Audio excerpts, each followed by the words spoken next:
చెప్పాడు.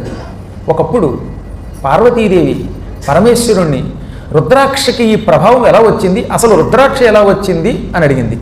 అప్పుడు పార్వతికి స్వయంగా శివుడు చెప్పాడు. అది చెబుతున్నాను వినండి. శృణుదేవి మహేశాని రుద్రాక్ష మహిమాం శివే. ఓ దేవి పార్వతి, రుద్రాక్ష మహిమ చెబుతున్నారు విను.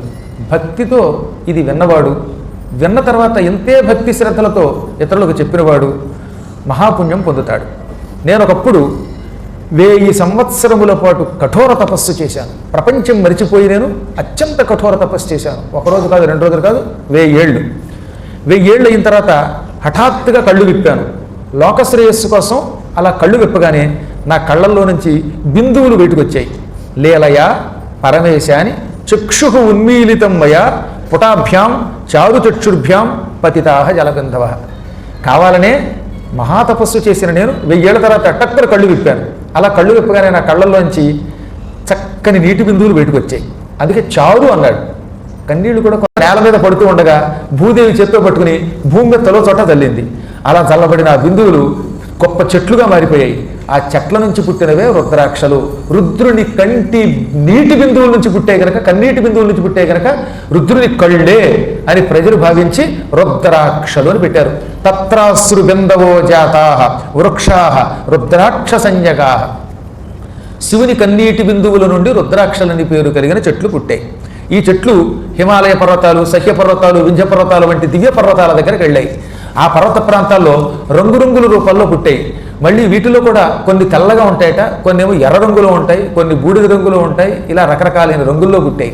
వీటిల్లో మళ్ళీ ఒక ముఖం, 2 ముఖాలు మొదలుకొని 16 ముఖముల వరకు కూడా ఉన్నాయి.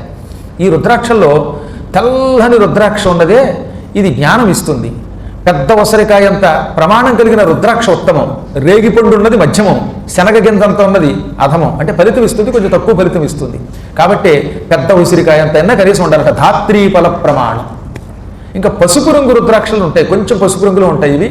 ఇవి ధరిస్తే వ్యక్తికి సంకల్ప సిద్ధి కలుగుతుంది, అనుకున్న పని చేయగలుగుతాడు.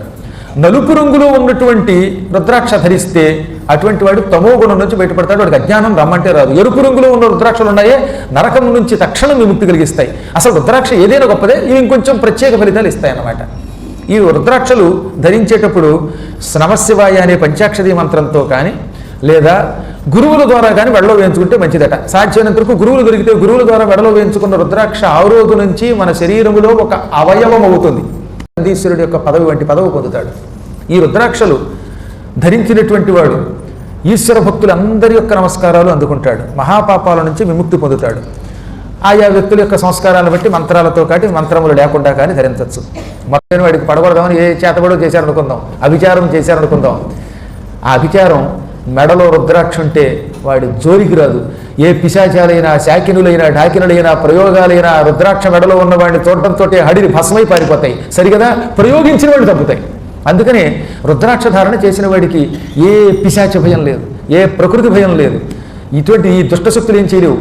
దిష్టి తొక్కేసి నిమ్మకాయలో తొక్కి మిరపకాయలో తొక్కడం వల్ల మీకే ప్రమాదం రాదు మెడలో రుద్రాక్ష ఉంటే. పార్వతి ఎంతెందుకు, రుద్రాక్షమాలినం దృష్ట్వా శివో విష్ణు ప్రసీదతి. మెడలో రుద్రాక్షమాల ధరించిన వ్యక్తిని చూడగానే శివుడు, విష్ణువు అందరూ సంతోషిస్తారు, సమస్త దేవతలు అనుగ్రహిస్తారు. సకల దేవతా ప్రీత్యర్థం రుద్రాక్ష ధారణ చెయ్యాలి. ఇదంతా శివుడు పార్వతికి చెప్పాడని సూతుడు చెప్తున్నాడు. చెప్పింది శివుడే చెప్పాడు స్వయంగా. కాబట్టి భస్మధారణ, రుద్రాక్ష